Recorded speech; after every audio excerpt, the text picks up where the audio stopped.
Sabemos, mis hermanos, que por las Escrituras y por la misma experiencia que tenemos como creyentes, que Dios es bueno, que Dios es misericordioso y que Él bendice a su iglesia con muchos dones. ¿Cierto que sí? Amén. Dones que son maravillosos, que son preciosos. Podríamos nombrar algunos en este momento. Por ejemplo, la vida es un don de Dios, ¿cierto? Otro don del Señor. Los hijos. Los hijos, la salud, ¿cierto? La iglesia. El trabajo, todas esas cosas hacen parte de las bendiciones que Dios le da a su pueblo. Ahora, de esos dones, algunos se pueden perder, otros no se pueden perder, así de sencillo. Hay dones que Dios nos ha dado que se pueden perder y otros que no se pueden perder. Pero todos ellos Dios nos llama a administrarlos sabiamente, a cuidarlos, ¿no? Entre los que no se pueden perder está el más importante. ¿Cuál es? La salvación, ¿cierto? Ahora, ¿por qué no se puede perder la salvación? Porque bíblicamente es un don que no pudimos ganar por nuestros propios medios. No es como el muro de Jerusalén que estamos estudiando en Nehemías, en donde a través del trabajo de los judíos ellos pudieron tener ese muro. Obviamente es un regalo de Dios ese muro, ¿no? Porque Dios es el que les permitió hacer ese muro y el que les llevó a hacerlo. Pero, pues ellos tuvieron que hacer y trabajaron para lograrlo, ¿no? La salvación no es así. La salvación es una gracia de Dios. La Biblia enseña que desde la caída en el huerto el hombre es pecador, es esclavo del pecado, es enemigo de Dios, está destituido de la gloria de Dios. El hombre merece la condenación y no se puede salvar a sí mismo, así lo presenta la Biblia, ¿cierto? Pero Dios en su gracia envió a su Hijo Jesucristo al mundo para pagar en la cruz por nuestros pecados, para que todo aquel que en Él cree no se pierda, mas tenga vida eterna. Ese es el Evangelio. El llamado del Evangelio es precisamente con relación a esto, es a arrepentirnos de nuestros pecados y a poner nuestra confianza en Cristo, en la obra que Él hizo, en la redención que Él efectuó, en el pago que Él dio por nuestros pecados. Ese es el don de la gracia de Dios, el don de la salvación, que no podemos perder, porque como no lo podemos ganar, pues tampoco lo podemos preservar. El único que lo preserva en nosotros es Dios. Y el Señor dice en su palabra que por una sola ofrenda hizo el Señor perfectos a los santificados. Para siempre, dice la Biblia. Así que nosotros somos salvos para siempre por la gracia de nuestro Señor Jesucristo. Y con ese don precioso, eterno, ese don que no se puede perder, pues vienen otros dones también que no se pueden perder. Por ejemplo, nosotros podríamos hablar de la herencia, ¿no? De la herencia eterna. Ese es un don que según el apóstol Pedro no lo podemos perder. Está allí y va a permanecer. La adopción es otro don precioso que Dios nos ha dado y que no lo vamos a perder. Y así podríamos hablar de todos esos que no podemos perder, pero también están los que sí podemos perder, ¿no? Y entre los que sí podemos perder, pues está, por ejemplo, la vida terrenal. ¿Esa se pierde o no se pierde? La terrenal, sí, ¿cierto? La salud, ¿se puede perder o no? Sí, también. Claro, se puede perder. ¿El hogar se podría perder o no? Sí. También. Los bienes materiales, incluso nuestra iglesia local, ¿podríamos llegar a perderla? ¿Sí o no? Claro, podríamos llegar a perder la iglesia local, ¿no? Estoy hablando de la iglesia local, estoy hablando de la reunión que hacemos, de la confraternidad que tenemos nosotros como hermanos. Nosotros sabemos que el hecho de ser iglesia nunca lo vamos a poder perder, porque esa es una obra de Dios. Nosotros seremos iglesia hasta el día de la muerte. Pero la iglesia local, con todo lo que hemos trabajado, los esfuerzos que hemos hecho para tener la confraternidad que tenemos, pues obviamente en una división, ¿cierto? Podríamos cada uno coger por su lado y esto se acabó, ¿cierto? Son dones que se pueden perder. Entonces, en toda la Escritura vemos la relación que hay entre el Creador, que es el dueño de todo, y nosotros, el hombre, que somos mayordomos. La Biblia nos llama así, mayordomos de los bienes de Dios. Y la orden siempre es a ejercer una buena mayordomía, a disfrutar, pero también a cuidar lo que el Señor nos ha entregado. Dios nos llama a cuidar, a proteger, a cuidar lo que Dios nos ha entregado. Y en medio de nuestra realidad actual, en la sociedad que vivimos actualmente, que no valora, ¿cierto? Que no ama, que no cuida, pues el texto que hoy vamos a estudiar nos habla de este importante tema de lo que es nuestra responsabilidad frente a lo que Dios nos ha entregado. Ahora, continuamos hoy en este estudio de la exposición del libro de Nehemías con un lema que es: Jesucristo edifica su iglesia a través de la iglesia. Esta es la enseñanza 16 o 17 de esta serie, que se titula ¿Vulnerables o fuertes? La pregunta, ¿vulnerables o fuertes? 16, sí. Vulnerables o fuertes. Y en esta ocasión vamos a estudiar Nehemías capítulo 7, versículos 1 al 4. Nehemías capítulo 7, versículos del 1 al 4.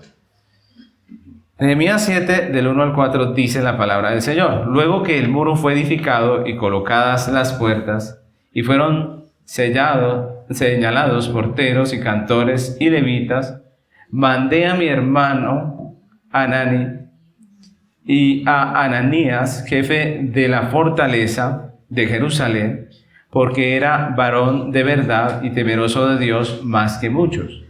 Y les dije: no se abran las puertas de Jerusalén hasta que caliente el sol. Y aunque haya gente allí, cerrad las puertas y atrancadlas. Y señalé guardas de los moradores de Jerusalén, cada cual en su turno, y cada uno delante de su casa, porque la ciudad era espaciosa y grande, pero poco pueblo dentro de ella, y no había casas reedificadas.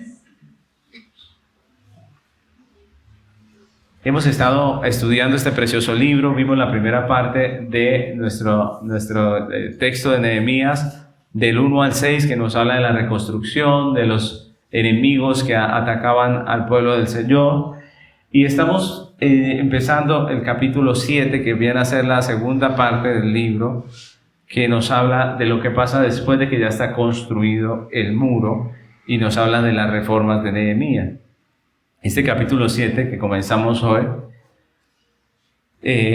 encontramos las reformas que hizo Nehemías como gobernador en medio del pueblo judío, y el texto que vamos a estudiar hoy nos muestra el escenario de vulnerabilidad en el que quedó la obra después de terminada y las medidas que se tomaron para ello, ¿no? El texto nos habla de algo que es muy importante para la iglesia, y es de cómo mantenernos seguros, ¿no? Cómo mantenernos seguros. El texto nos habla de unas medidas que se toman para brindar seguridad, y este es un asunto importante para la iglesia, ya que nos alerta acerca de los peligros que tenemos, de la vulnerabilidad que tenemos como iglesia, como creyentes, como familia, también incluso como Estado, ¿cierto? Como nación. Y estos 4 versículos nos hacen reflexionar en actitudes necesarias para nuestra seguridad. Recordemos que las actitudes son formas de comportamiento que son recurrentes en nosotros, que tenemos como personas frente a determinadas circunstancias, y en ese sentido hay actitudes que nos hacen vulnerables y hay actitudes que nos hacen fuertes. Hay actitudes que nos hacen vulnerables y otras que nos hacen fuertes. Y lo que hay que tener en cuenta es que muchas de esas actitudes que nos hacen fuertes, que nos bendicen, que nos ayudan, no son innatas del hombre, es decir, no están en él porque sí, no vienen con él incluidas, sino que más bien se aprenden, ¿no? Son actitudes que hay que desarrollar, no solo aprender, porque uno puede aprender algo, pero no desarrollarlo en su vida, ¿cierto? Uno puede decir, sí, eso está bonito, eso me gusta, pero no comprometerse con esto. Las buenas actitudes son necesario implementarlas, ¿no? Aprenderlas, adquirirlas, aplicarlas intencionalmente en nuestra vida. Y en nuestro texto de hoy encontramos 3 actitudes claves necesarias para nuestra seguridad como iglesia, como pueblo de Dios, como familia del Señor. ¿Cuáles son esas 3 actitudes? Vamos a verlas. Primero, la primera actitud es la actitud de valorar, la actitud de valorar. Y esta actitud es muy importante porque valorar es apreciar algo, es entender su valor e implica reconocer la importancia de esto, de lo que uno esté hablando para su vida, ¿no? Es darle prioridad. Y eso es importante, mis hermanos, porque muchas veces nosotros los hombres somos dados a no valorar, ¿cierto? Somos dados a no valorar, a menospreciar. Y lo que no se valora, pues no se cuida, ¿no creen? Lo que no se valora, no se cuida. El pueblo judío había trabajado arduamente durante 52 días sin parar, a pesar de la oposición, a pesar de las ofensas del enemigo, de las burlas, de estos hombres que se oponían. Y por fin el muro fue terminado. Eso nos lo narraron en el capítulo 6. Esta obra significaba para ellos una meta cumplida, ¿no creen ustedes? Porque uno dice, voy a terminar esto, voy a hacer esto. Y cuando acaba, uno como que descansa, ¿no? Uno dice, bueno, terminé, ¿cierto? Un objetivo que habían alcanzado. Pero tenemos que recordar, mis hermanos, que es muy común que los hombres, después de haber alcanzado una meta, después de haber luchado y obtenido ese objetivo, finalmente lo descuiden. ¿No creen? Eso es una realidad. Nosotros alcanzamos una meta y como que ya nos sentimos satisfechos y lo descuidamos. Y muchas veces se ha presentado la situación que después de que alguien logró alcanzar lo que quería, sencillamente lo descuidó y lo perdió. Eso pasa, ¿no? Después de alcanzar un gran logro, es muy fácil bajar la guardia y terminar perdiendo eso que habíamos ganado. Pero ese no fue el caso de Nehemías y del pueblo judío, porque nosotros vemos en el texto que nos dice que eso no fue así. Después que el muro fue terminado, ellos fueron conscientes de que las condiciones de la ciudad se prestaban para que los enemigos vinieran, entraran a la ciudad y derribaran todo su trabajo, ¿cierto? Ellos se dieron cuenta, ahí dice en el versículo 4, que la ciudad era espaciosa, que era grande, refiriéndose al espacio que había quedado dentro de los muros. Nos dice que no había todavía casas construidas y todo esto como que daba el lugar para que vinieran los enemigos, tomaran la ciudad y terminaran destruyéndolo todo. Eso hacía que la ciudad fuera vulnerable al ataque de un gran ejército. Y recordemos que muchos de esos enemigos de los judíos tenían ejércitos, eran gobernantes, eran personas de autoridad. Ellos podían venir a atacar y acabar con lo que se había hecho. Entonces, las acciones de Nehemías y el pueblo judío frente a esa vulnerabilidad nos deja ver el valor que ellos le daban a la obra, ¿no creen? A veces uno ve, las acciones muestran lo que uno valora, ¿no? A veces uno ve casos donde las personas no valoran, por ejemplo, a sus hijos, los descuidan, ¿cierto? Y uno, al ver ese descuido, ¿uno qué dice? Dice, ese papá no quiere a su hijo, ¿cierto? O esa mamá, porque eso se ve en la manera en que nosotros cuidamos de nuestros niños, por ejemplo. Entonces muchas veces pasa eso y aquí pasa igual. Nosotros vemos que para los judíos y para Nehemías esto era importante porque ellos inmediatamente toman acción, ¿no? Inmediatamente Nehemías dio directrices pertinentes para que el pueblo se comprometiera por turnos en el cuidado del muro y de la ciudad.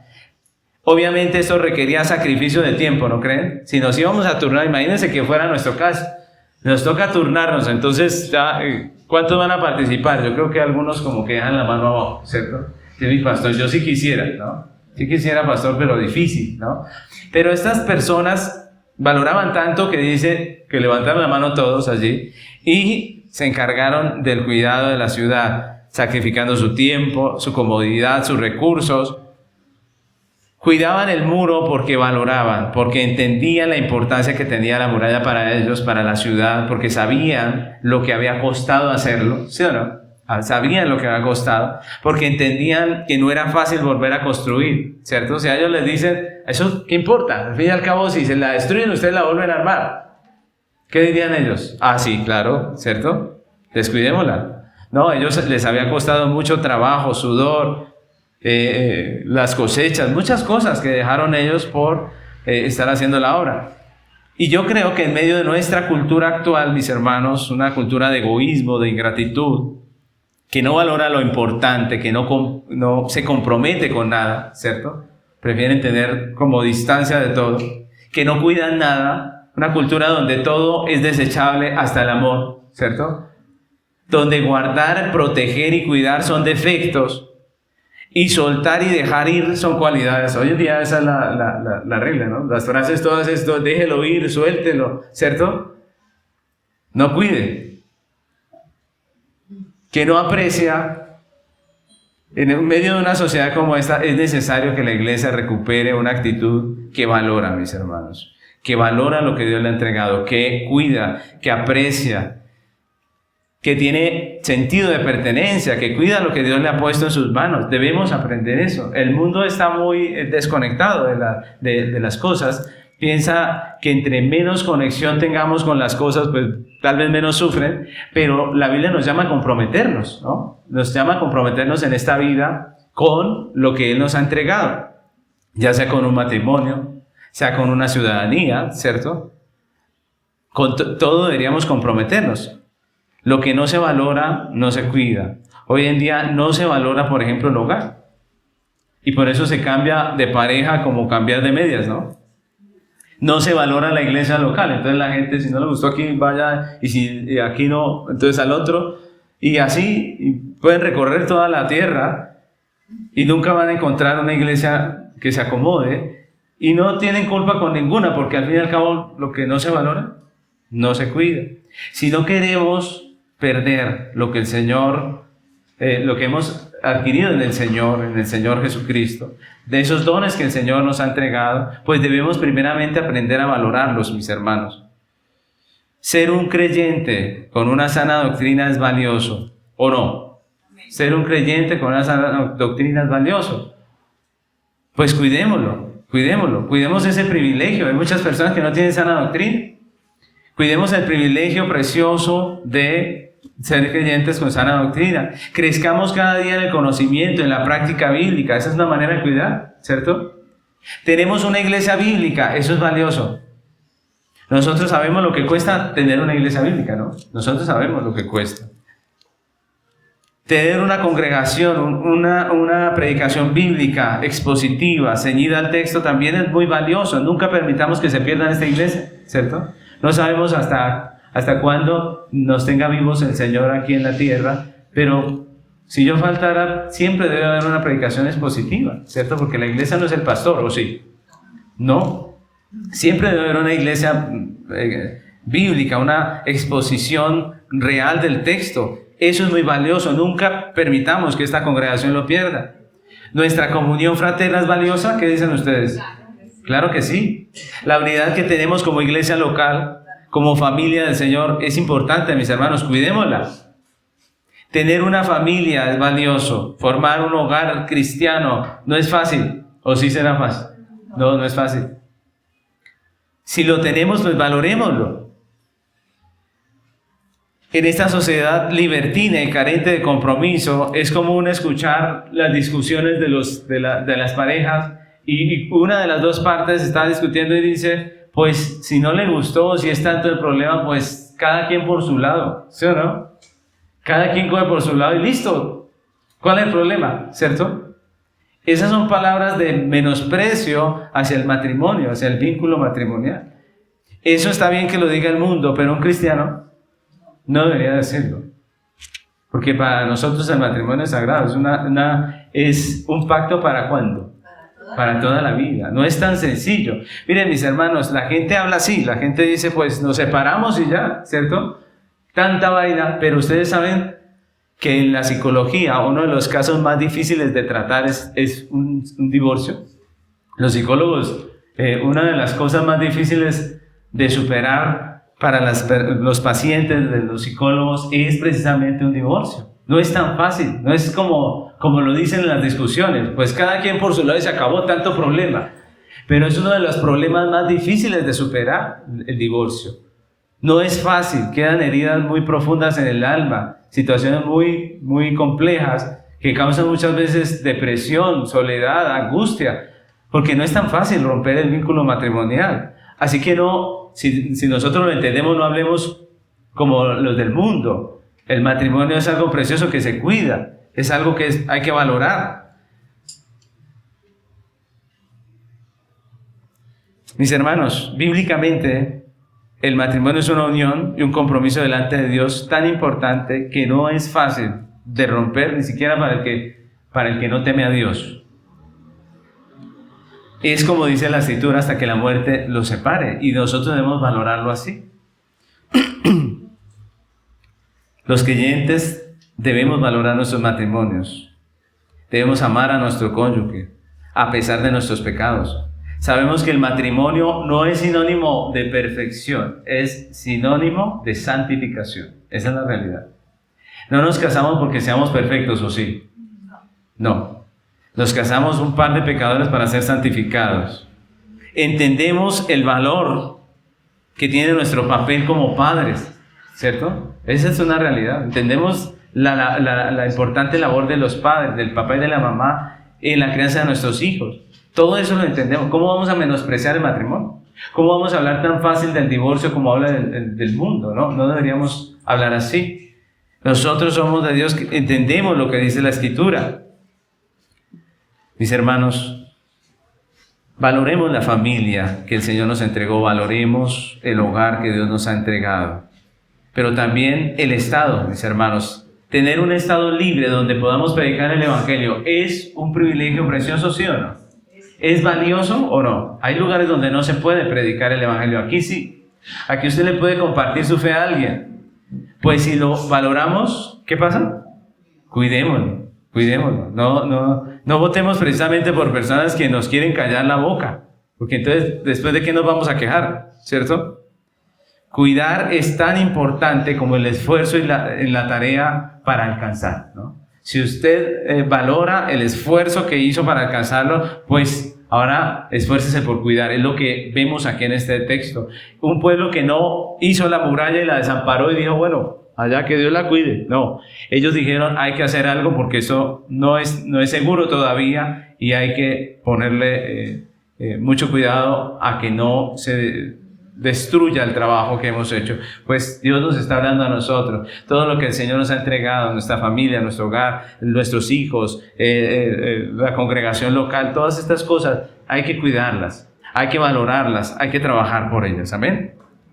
La segunda actitud clave que es importante para estar seguros es la vigilancia. Esa es la segunda actitud que vemos en este texto. Con la muralla terminada, la ciudad de Jerusalén y el templo del Señor estaban ya seguros, dirían algunos. Pero Nehemías y el pueblo no se confiaron, no bajaron la guardia, no asumieron una actitud relajada. En estos versículos vemos que inmediatamente el muro fue terminado, ellos asumieron una actitud de vigilancia, ¿no? Eso fue lo que hicieron, vigilar. No era que se presentara una amenaza real en ese momento, pero ellos estaban previendo, ¿cierto? Estaban tomando acciones pertinentes para proteger lo que Dios les había entregado. Históricamente, uno de los errores comunes en la guerra ha sido precisamente ese, ¿no? Que después de ganar una batalla, la gente se confía. Lo leemos en el Antiguo Testamento. Muchas guerras de Israel se perdieron precisamente así. Ganaron una batalla y en la segunda fueron menos personas, ¿cierto? O se confiaron. ¿Y qué pasó? El enemigo tomó ventaja y acabó con ese ejército. Así ha ocurrido en muchas guerras. Nehemías y los judíos, en medio de la alegría, de la victoria, y viendo que se había terminado ese muro, viendo que esa terminación del muro había causado el temor en sus enemigos. ¿Se acuerdan? Hace 8 días vimos eso, que cuando se terminó el muro, los enemigos temieron. Viendo todo eso, ellos pudieron haberse sentido grandes, poderosos, ¿cierto? Y pudieran haberse tranquilizado y haber dicho, tranquilos, ya estamos, mejor dicho, en lo mejor, ya la gente nos tiene miedo, ¿cierto? Pero vemos que ellos no subestimaron al enemigo, no bajaron la guardia, todo lo contrario. Permanecieron alertas ante la vulnerabilidad de la ciudad debido a la escasez de los habitantes. Recordemos que Jerusalén estaba siendo reconstruida, que los moradores de Judá no todos vivían en Jerusalén, así que la ciudad estaba muy sola. Así que vemos a Nehemías asumiendo estrategias con una actitud de vigilancia, estrategias que no eran comunes. Por ejemplo, vemos en el versículo 3 que nos cuenta acerca de la hora en que abrían las puertas. La costumbre en las ciudades amuralladas en Oriente era abrir las puertas a la salida del sol. Mejor dicho, cuando empezaba a salir el sol, el centinela decía, podemos abrir las puertas. Y abrían para que empezara el día. La gente ya sabía y iba temprano, los que iban a mercar, los que iban, recordemos que esa ciudad amurallada era el centro comercial prácticamente, era un centro de mucha operación, entonces mucha gente se agolpaba allí. Pero vemos que Nehemías en este texto dio la orden que no se abrieran esas puertas tan temprano, sino hasta que el sol calentara, es decir, más tarde, cuando ya el sol estuviera más alto, más tarde. Que no madrugaran tanto a abrir las puertas, ¿no? ¿Por qué? ¿Por qué Nehemías daría esta orden? Pues como las personas llegaban temprano a esperar a que se abrieran las puertas, eso daba cierta ventaja porque hacía que cuando se abrieran las puertas ya hubiese bastante pueblo judío, ¿sí? Ya no estuviesen solo los moradores de Jerusalén, sino que más los que vinieron, los que estaban allá esperando, pues ya eran muchas más personas, y esto hacía que obviamente hubiese más personal para detener cualquier ataque. Eso es sabiduría, ¿no creen ustedes? Ellos dijeron, no podemos abrir tan temprano porque somos muy pocos. Esperemos que la gente venga, que estén ya en la puerta, y con todos estos judíos ya podemos abrir las puertas. Ellos nunca bajaron la guardia, y el enemigo no encontró manera de meterse en medio de esa ciudad, no encontró manera de destruir todo lo que ellos habían edificado con tanto esfuerzo. Y eso es sabio, ¿no creen ustedes? Asumir una actitud de vigilancia es sabio porque nos libra de estar lamentándonos después de lo que se perdió. Yo creo que ese es un problema en la iglesia de nuestros días, mis hermanos. Nosotros tomamos una actitud relajada y no estamos alertas, bajamos la guardia y terminamos lamentando el daño que el enemigo nos causa. Muchas veces uno hace advertencias a una vida, a una persona, a una familia, y dicen, pastor, tampoco se ha exagerado, ¿cierto? Tampoco, no se ha exagerado. Pero en la Biblia no nos llama a relajarnos, sino más bien nos llama a cuidar. El Señor nos advierte, por ejemplo, del continuo intento del enemigo por hacernos daño y nos llama a estar alerta. Miren lo que dice, por ejemplo, Primera de Pedro 5, 8 y 9. Primera de Pedro 5, 8 y 9. Este texto empieza con dos palabras que son importantes y que el Señor nos repite continuamente en el Nuevo Testamento.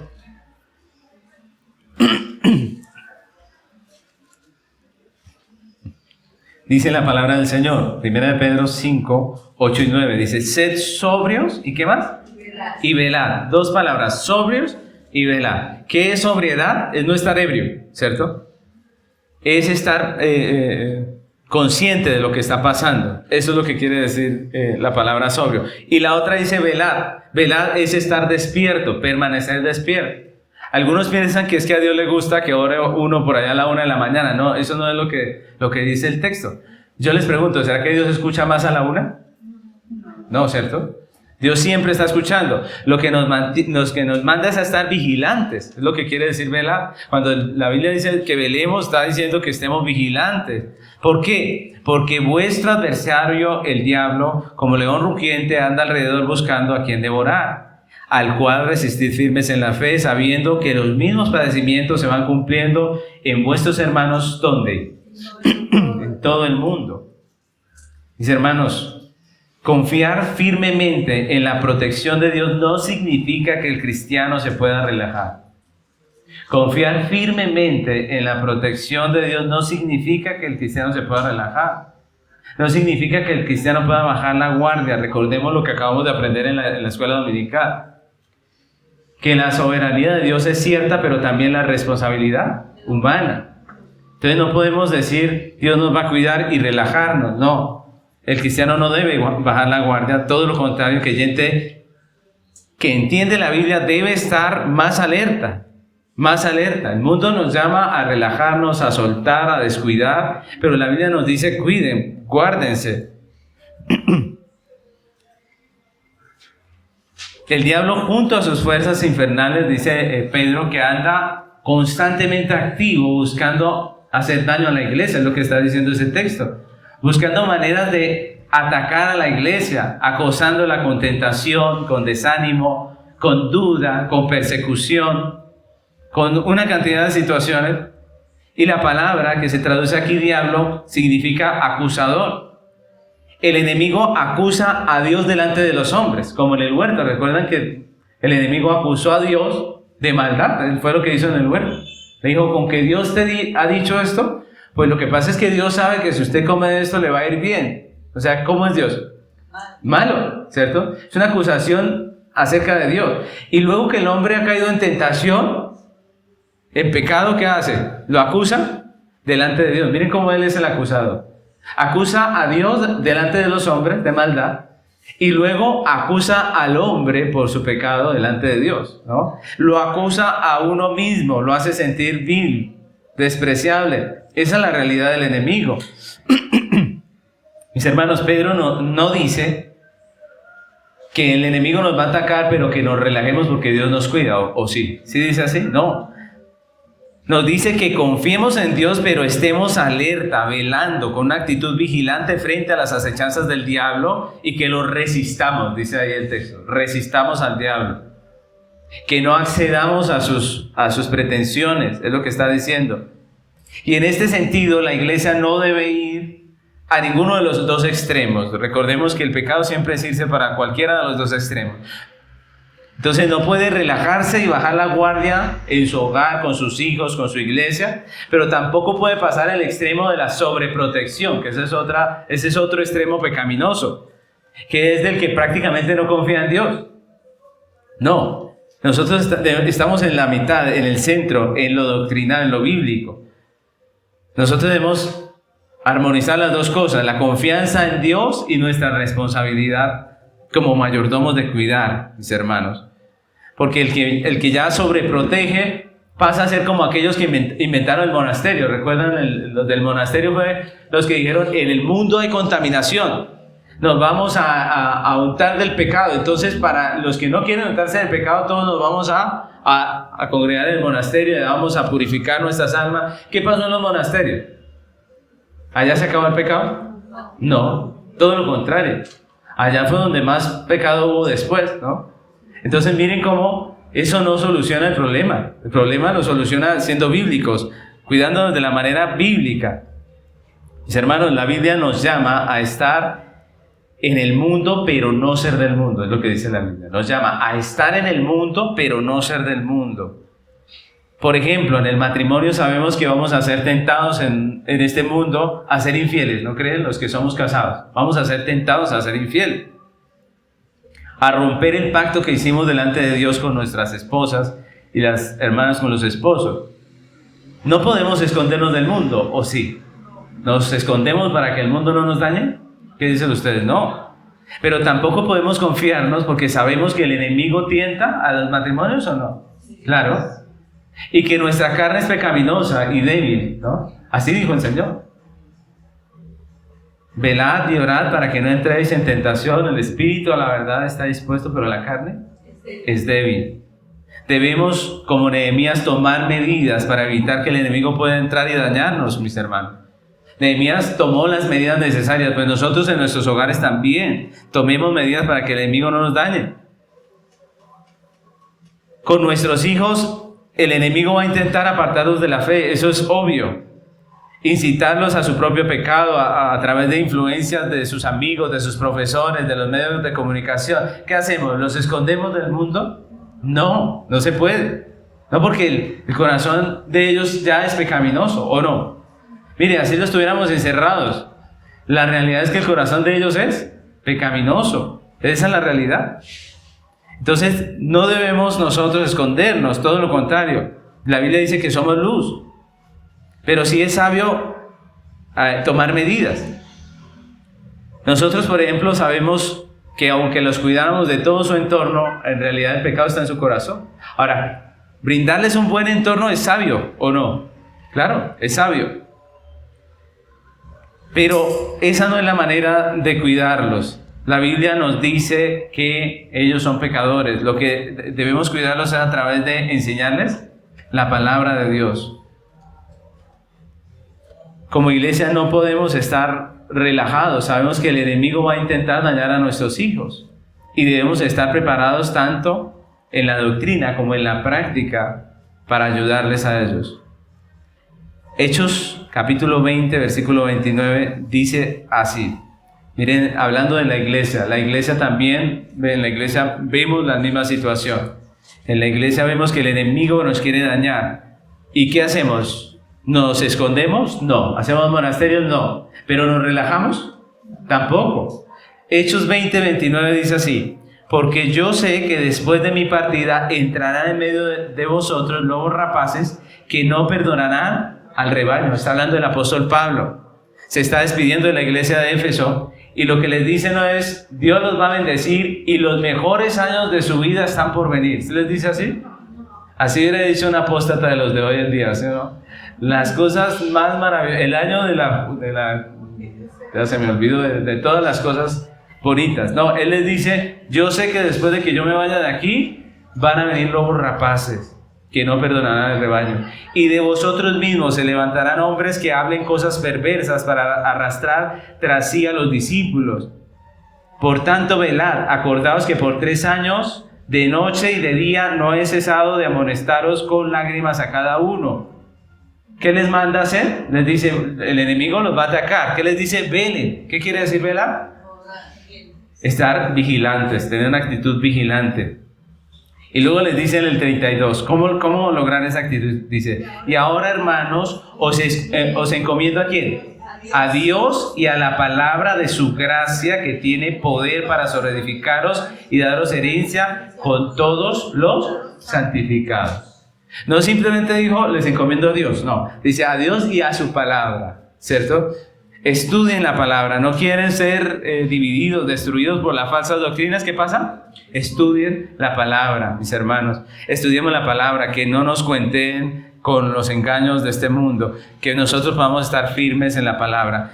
Y de la misma manera debemos tener, como Nehemías y el pueblo judío, una actitud vigilante con todo lo que el Señor nos ha entregado. Dios le ha bendecido, cuide lo que Dios le ha entregado, tome medidas, no se pase al lado del que no confía en Dios, ¿no? Al exagerado, sino que tome las medidas que la Biblia nos dice para cuidar nuestras familias, para cuidar nuestra iglesia, para cuidarnos nosotros como creyentes. Constantemente el liderazgo de Nehemías en este libro, no solamente en este texto, sino en todo el libro, nos enseña que la confianza en Dios no nos puede llevar a tener una actitud relajada, sino todo lo contrario. Confiar en Dios nos debe llevar a estar alertas, porque nosotros somos el medio a través del que Dios cuida de aquello que nos ha entregado. Nosotros somos el medio a través del cual Dios cuida lo que nos ha entregado.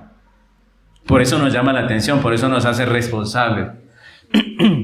Es a través de nosotros como mayordomos que Él mantiene a salvo lo que Él mismo nos ha entregado. Y por eso nos manda a cuidar, porque somos sus mayordomos, nos manda a cuidar. ¿Recuerdan las parábolas del Señor con sus mayordomos? Al que no hizo nada con el dinero que le dijo, tranquilo. ¿Sí? ¿Le dijo así? Le dijo, siervo inútil. Porque yo puse algo en sus manos, usted debió haber cuidado, haber administrado, ¿cierto? Y ni siquiera lo había perdido. Miren que ni siquiera lo había perdido. Pablo nos da ejemplo de esto, mis hermanos, de cuidar. Cuando escribe a la iglesia de Corinto, en 2 a los Corintios 11:1, le está hablando acerca de los falsos apóstoles.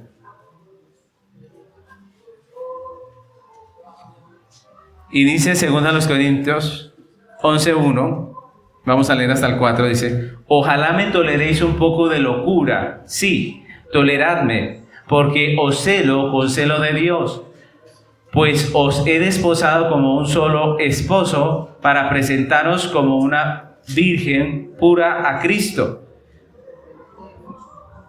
Pero temo que como la serpiente con su astucia engañó a Eva, vuestros sentidos sean de alguna manera extraviados de la sincera fidelidad a Cristo. Porque si viene alguno predicando a otro Jesús que el que os hemos predicado, o si recibís otro espíritu que el que habéis recibido u otro evangelio que el que habéis aceptado, bien lo toleráis. Los está regañando, ¿cierto?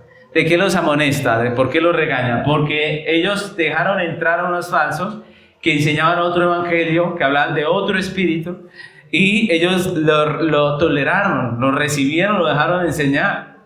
Y el apóstol Pablo los está regañando. Y en el segundo, en el versículo 11, versículo 13, miren ahí mismo, en ese mismo capítulo 11, versículo 13 al 15, miren lo que dice. Dice, porque estos son, ¿qué?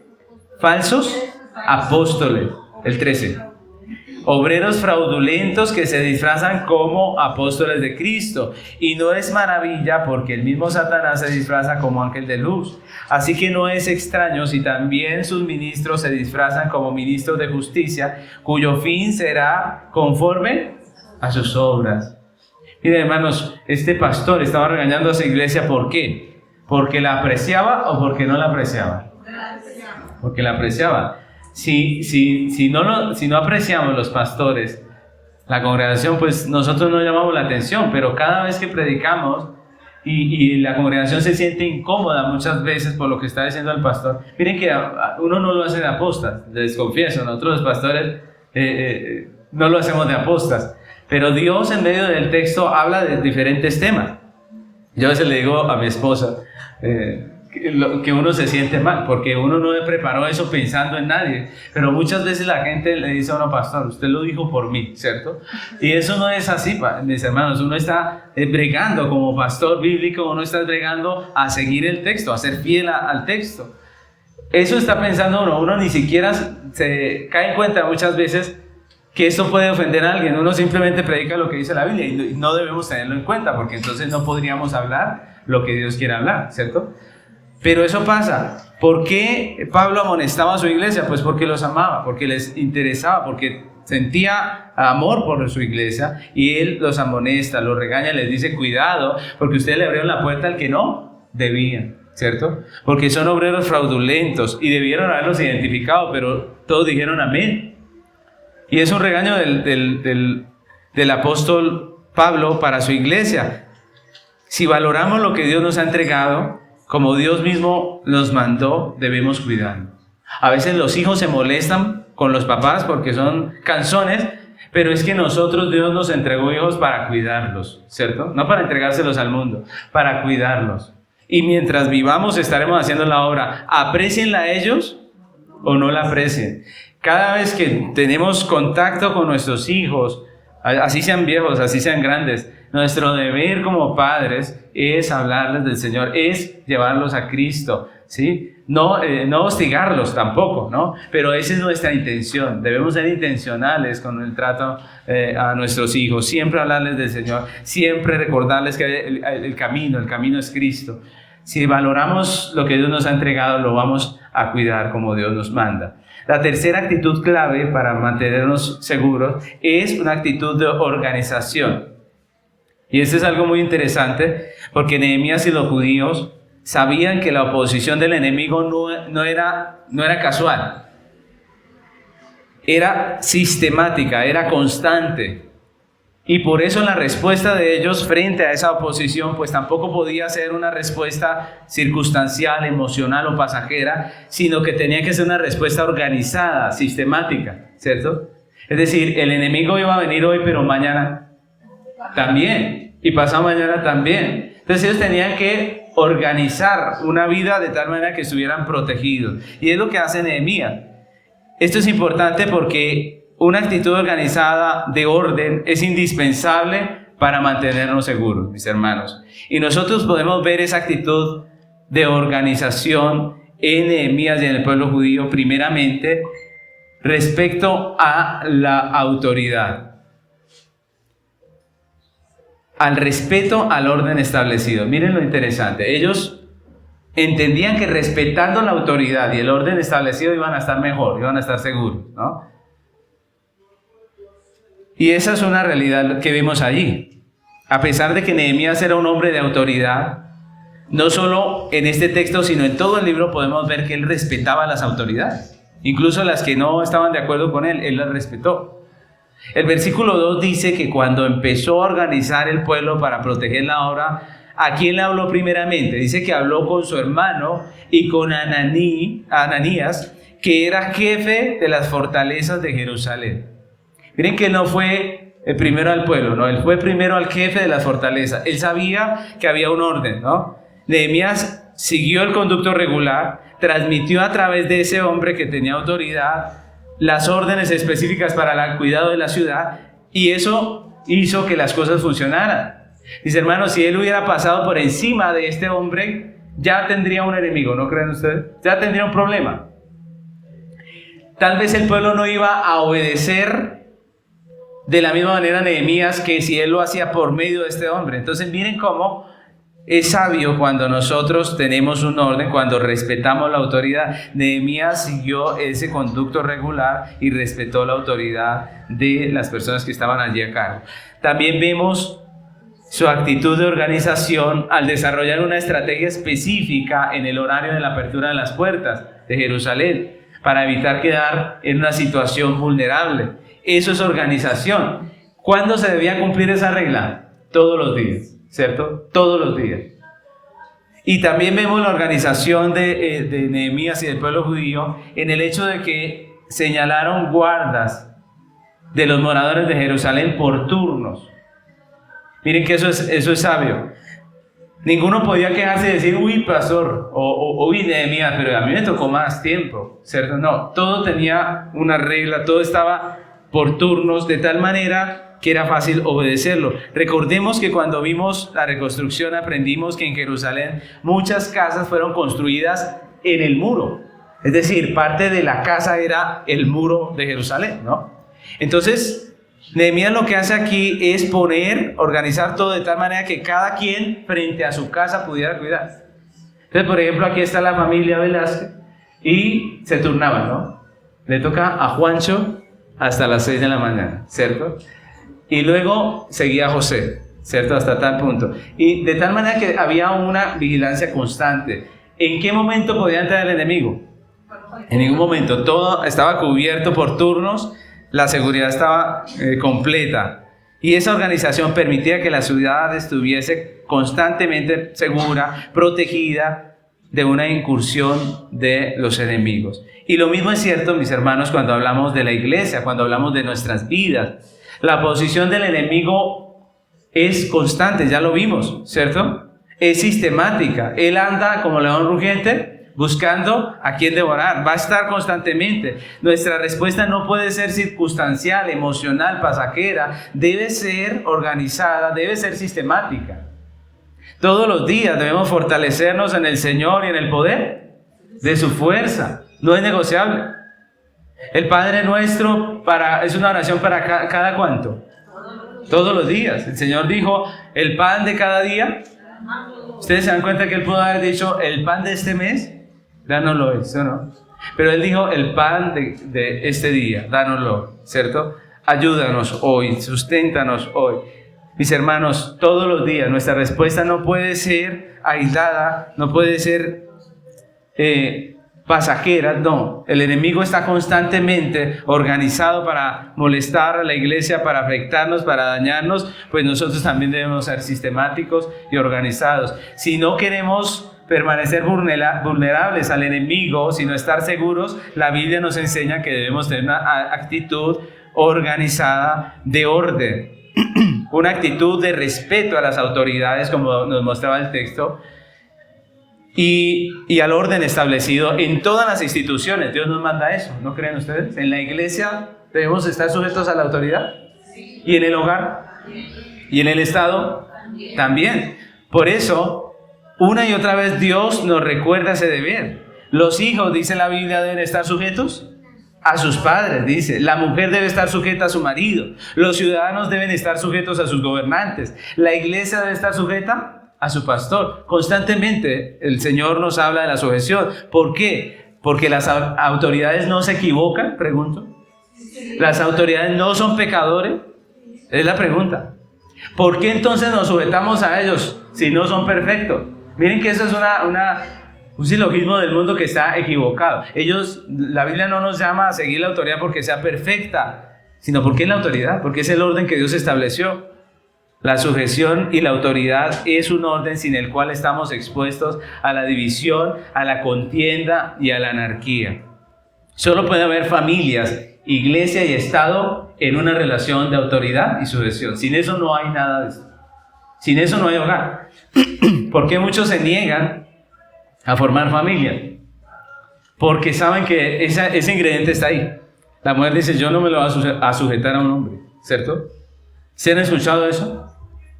Pues entonces no pueden formar un hogar, así de sencillo. Porque un hogar se forma en esa relación de sujeción y autoridad. Así se forma la institución de la familia, así se forma la institución del gobierno. Mire, si todos nosotros nos rebelamos, aquí no hay Estado, ¿no creen ustedes? Si nos rebelamos todos, no hay Estado. Ustedes han visto las manifestaciones y todas esas cosas. Cuando esto se vuelve un caos, usted va en el bus y lo bajan del bus, ¿por qué? ¿Y dónde está el policía de tránsito que quite esa gente? No, eso ya no es así. Cuando hay rebelión, cuando no hay sujeción a la autoridad, sencillamente es un desorden, es un caos, es anarquía, mis hermanos. Entonces, miren, es la sujeción a la autoridad, el orden, lo que hace es protegernos. Cuando no hay orden, hay caos, y cuando hay caos no hay ley, mis hermanos. Y eso es un problema. Entonces nosotros nunca debemos estar en contra de las autoridades. Solo puede haber familia, iglesia y Estado en la relación de respeto a las autoridades. El enemigo lo sabe y por eso promueve la rebelión, por eso promueve la insujeción, la anarquía, por eso promueve la rebeldía. Y pone 1000 excusas, ¿cierto? 1000 excusas y algunas hasta suenan válidas. La actitud de orden tampoco debe movernos a estar relajados, mis hermanos, sino más bien a establecer estrategias de organización que nos permitan prever el daño que el enemigo nos quiere causar y poner un orden que nos proteja. Nosotros también podemos hacerlo. Por ejemplo, un buen matrimonio se cultiva compartiendo tiempo y dedicación entre la pareja, ¿no creen ustedes? ¿Cierto? Conociéndose, pasando tiempo juntos, y aunque hoy en día los compromisos laborales nos exigen bastante tiempo, nosotros los cristianos debemos entender que es importante apartar intencionalmente momentos en el día, en la semana, en el mes, para pasar tiempo como familia. ¿No creen ustedes? Debemos apartar el tiempo, las parejas deben apartar tiempo para estar juntas. No podemos estar distanciados por tanto tiempo porque eso es dar lugar a la división. Y nosotros debemos ser intencionales en esto. Miren, mis hermanos, el mundo no se preocupa de esto porque el mundo no tiene lo que nosotros tenemos, que es la palabra. Pero la Biblia nos llama a nosotros a tomar medidas. Lo mismo pasa con los hijos. Ellos viven expuestos todo el día al pensamiento del sistema de este mundo. Y por eso, desde que son pequeños, pues nosotros debemos inculcarle la comunión con Dios y la lectura de la Escritura. Todos los días nuestros hijos deben leer la Biblia. No como una imposición, sino como algo precioso que a ellos les guste. Y para eso hay que enseñarles ¿desde cuándo? Desde pequeño. Mis hermanos, si nosotros enseñamos desde que son pequeños, ellos van a crecer con esa costumbre preciosa. Miren, mis hijos, a veces pasaba que no hacíamos el devocional y no queríamos hacerlo porque ya estábamos muy cansados, era muy tarde y ya nos íbamos a acostar y ellos decían, ¿y el devocional? ¿Cierto? Y uno de padre, ¿qué dice? Uno no puede... Uno le toca, bueno, listo, sentémonos y así sea la hora que sea, porque ya se vuelve una costumbre bonita. Nosotros desde niños debemos poner a nuestros hijos y ellos mismos que lean la Escritura, que lean la Biblia. Eso es importante, mis hermanos. Pasan todo el tiempo escuchando al mundo y la cultura de este mundo. Es necesario que ellos escuchen la voz de Dios también. Es necesario que ellos también tengan tiempo con Dios. Mis hermanos, y la mejor herramienta para esto es el devocional familiar. El devocional familiar le permite a usted como papá, como mamá, dedicar un tiempito, así sean 5 minutos, en enseñarle a su hijo. Como su hijo ya sabe que es algo que es todos los días, pues él llega, se siente y escucha, y eso es bonito. Mis hermanos, Dios nos llama a ocuparnos también de nuestros hijos, a cuidarlos, a ayudarlos en medio de su crecimiento, a formarlos. La Biblia dice que debemos educarlos ¿en qué? La disciplina, ¿y qué más? La amonestación del Señor. Mis hermanos, todo esto ayuda a que podamos renovar nuestra mente. La actitud de orden también nos debe mover a cada uno de los creyentes a hacer guardas de nuestro propio diario vivir, dedicando tiempo a crecer en el conocimiento de Dios, a renovar nuestra mente en la palabra para no terminar conformando nuestros corazones al mundo. Eso dice el apóstol Pablo en Romanos. Así que ese es nuestro deber. Nosotros sabemos que la oración nos fortalece porque nuestra carne es débil. Si usted no ora, pues usted va a estar más expuesto a sus deseos de la carne, a la ira. Si usted es iracundo, ore todos los días y diga: Señor, ayúdame. Tú sabes que soy un fósforo que con cualquier cosita me enciendo. Entonces, Padre, ayúdame. Yo no me puedo controlar a mí mismo. Hago daño, hablo feo, afecto la vida de los demás. Ayúdame, ¿cierto? Eso es indispensable. Todos necesitamos cada día del poder de nuestro Dios. Seamos nuestros propios vigilantes, nuestros propios guardas. Todos los días deberíamos estar en oración, solicitando de Dios su fortaleza, su poder. Mis hermanos, esa es la realidad. Todos nosotros debemos ser vigilantes de nosotros. Debemos dedicar tiempo a crecer cada día en el conocimiento de Dios, a renovar nuestra mente por la palabra, a estar solícitos en guardar la unidad del Espíritu como iglesia, no prestando oído al chisme, mis hermanos. Si alguien le trae un chisme, usted diga: no, yo aprecio mi iglesia, aprecio la unidad de mi iglesia, ¿cierto? No prestando oído a la murmuración, no dando lugar al maligno, al albergar sentimientos de rencor en el corazón. Eso es lo peor, eso divide. Si usted tiene un problema con alguien, soluciónelo, pero no lo guarde ahí, porque eso va a terminar explotando en cualquier momento. Si queremos guardar la unidad de nuestra iglesia, debemos nosotros aprender a perdonar, aprender a pedir perdón también. No debemos dejar de congregarnos, porque allí es donde crecemos como iglesia. No debemos dejar todos los días de edificar nuestra vida en el Señor. Eso es ser guarda de nuestra propia vida, mis hermanos. Concluyo esta enseñanza recordándoles que hay actitudes que tenemos como creyentes que nos hacen vulnerables y otras que nos hacen fuertes. Debemos desechar las que nos hacen vulnerables, como la de menospreciar lo que Dios nos ha entregado, la de no valorar. Muchas veces estamos llenos de la vanidad del mundo y despreciamos, no tenemos contentamiento y despreciamos lo que Dios nos ha entregado. Y el que no valora lo que tiene, termina valorándolo cuando lo pierde, mis hermanos. Entonces, más bien, que el Señor nos ayude y podamos nosotros valorar lo que Dios nos ha entregado, cuidarlo, no relajarnos, relajarnos en medio de la guerra que vivimos, sino ser conscientes de ella. Vivimos en una guerra. Y en su lugar debemos adoptar actitudes que nos hacen bien. Recordemos que muchas de las actitudes que nos hacen fuertes no son innatas, es decir, tenemos que aprenderlas, adquirirlas, cultivarlas. No es fácil muchas veces. Cultivemos acciones que nos guarden. Cultiven, por ejemplo, si usted nunca hace un devocional familiar, empezar a hacerlo, ¿será fácil? No, porque entonces usted propone el devocional familiar y qué pereza, y el otro sí. Pero cuando nosotros nos esforzamos y podemos llegar a cultivar algo tan bonito como esto, es maravilloso. Haciéndolo con paciencia, haciéndolo con tiempo, ¿cierto? No estando afanados. Eso es hermoso. Dios nos ayude a cultivar actitudes que nos guarden, que nos protejan y que nos aseguren poder estar contentos como los judíos y Nehemías, seguros de que Dios está allí y nosotros estamos cumpliendo nuestro deber. Mis hermanos, de esto depende que seamos vulnerables o fuertes.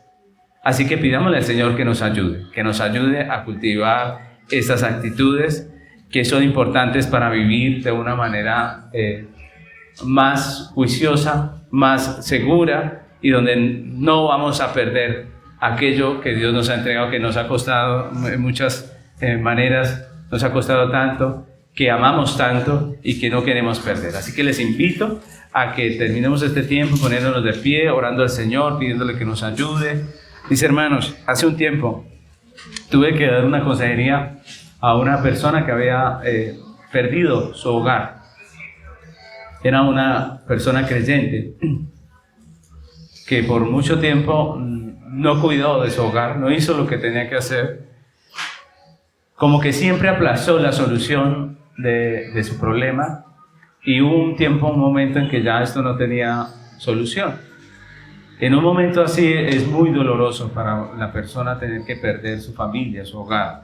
No es fácil para una persona verse, después de estar acostumbrado a llegar a su casa con su familia, verse sin familia. A veces nosotros escuchamos el llamado de Dios y no atendemos. Y lo que Dios nos está haciendo hoy es llamándonos a cuidar lo que Él nos ha entregado. Así que yo creo que es un buen momento para reflexionar en esto y pedirle al Señor que nos ayude, tomar los correctivos necesarios, interesarnos por lo que el Señor nos ha entregado y hacer los cambios que haya que hacer. Que Dios nos ayude a asumir esas actitudes que nos mantengan bien, como la iglesia judía en el Antiguo Testamento con Nehemías. Amén. Oremos, mis hermanos.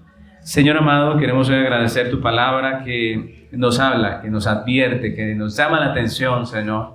Padre, delante de esta palabra es imposible no aceptar, Señor, que mucho de lo que tú nos has entregado lo descuidamos muchas veces.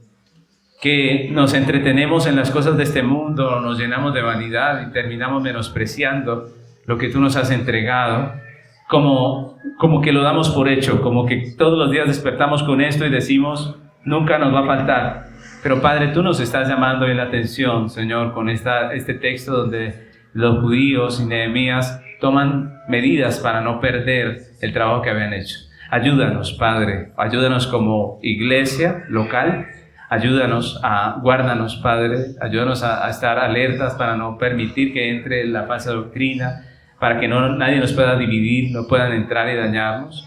Ayúdanos, Señor, como hogares, como matrimonios, guárdanos, Señor. Ayúdanos a tomar las acciones necesarias para proteger lo que tú nos has dado. Ayúdanos con nuestros hijos, Señor. Padre, ayúdanos. Padre, con todo lo que tú nos has dado, con nuestros empleos, con todas las cosas que tú nos has entregado.